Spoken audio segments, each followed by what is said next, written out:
This is all part and parcel, it seems to me, of the I hate steroids club, because they're a blunderbuss. Let's get something focused and laser-like and do it right, right? Absolutely. Scientific medicine, exciting stuff, which brings us to what's coming up next, because I've got a feeling this is just the tip of the iceberg.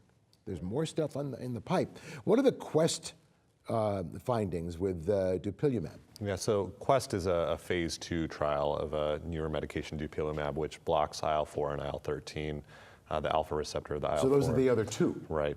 And so this phase 2 trial was really exciting because it demonstrated a rather significant improvement in a variety of measures in patients who were put on this medication who had moderate to severe disease, who were on high doses of inhaled steroids, and some who were oral corticosteroid dependent.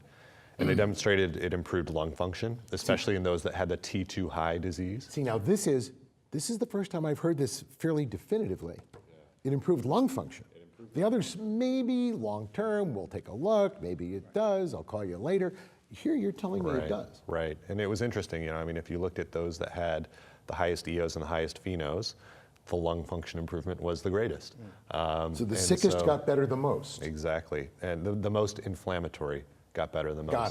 Got it. And it did reduce exacerbations, and it decreased a lot of other things, including IgE levels over time, including pheno, including eosinophils. Nasal polyps, I think. And it did Improve improve nasal polyps. those individuals that had significant polyposis, nasal polyp sinus disease, that also seemed to improve. So how does it differ from the other drugs that are out there right now? Yeah, so I mean, it's a different mechanism, right? So we're looking at IL-4 and IL-13, which there is some crossover with IL-5, but it's a different mechanism. And if you think about the inflammatory cells that are involved in this T2 process, eosinophils are certainly involved, and they're not unique to T2 high, but IL-4 and 13 are produced by a variety of inflammatory cells, and it seems to, like, if you were to graph this all out, it's a big, huge mess, but IL-4 and 13 sort of have arrows going in every direction.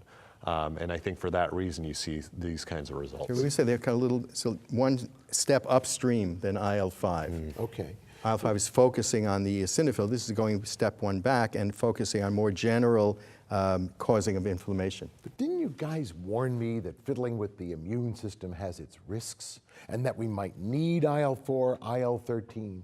Are you dicing with this stuff? Yeah, so I mean, fortunately, the data has come out to suggest they're extremely safe, and that we haven't seen really any negative effects in the asthma population who's been treated with it. Now, you know, the data is all coming out, and we will see sort of what happens, but it seems as though affecting this pathway has not proved deleterious. But we check for, when we give these drugs, we check for parasites.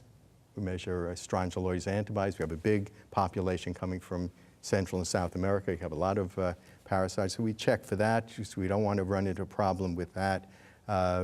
We make sure older people have had their shingles vaccine. So that's a concern. We don't give them live vaccines. So there are concerns. You have to be careful. You don't want to use this indiscriminately, and be aware that we are interfering with the immune system, and you may need it for something. And so it's not completely risk-free.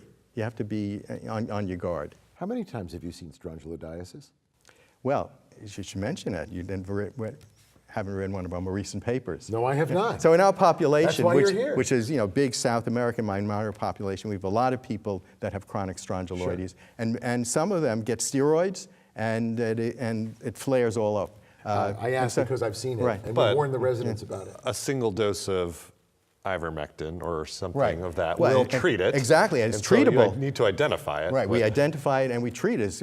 It's treated by one of the world's most safest drugs, which is ivermectin. You know, beware of residents, or beware of a disease about which residents go, whoa, that's cool. I got to see strongyloiditis. No, you don't want to see strongyloiditis. Exactly. It's nasty stuff. Yeah. But going back to your point, so IL-4 and IL-13 will act through this IL-4 receptor, the alpha subunit specifically. And that's where this mechanism is helpful to then really decrease IgE and other B-cell mediated output. Okay. But essentially, as Neil said, it's reduction of exacerbation that we're looking at, and restoration of that patient's asthma without hopefully using the corticosteroids and all their side effects. I mean, if you look at us allergists, this is where we get super excited and we get really nerdy when we start to look at IL-4 and 13 and the effects that we're going to have, because you think about what these cytokines do in affecting goblet cells and mucus production, in affecting smooth muscle and remodeling, and downregulating IgE, and how that has an effect on dendritic cells and rhinovirus, and downregulating all of these things that over time may have a significant impact. And getting back to, does this long-term change the trajectory and outcome of lung function decline? Including These are the To make a non-nerdy comment, the nice thing about dupilumab is it's already available, and we have experience using it for atopic dermatitis, and it works very, very well in a disease that was the biggest problem we had before. Just had no treatments for it, and the results are quite remarkable. And so we have a good experience with it. It works well, people use it, and it has a very low side effect profile.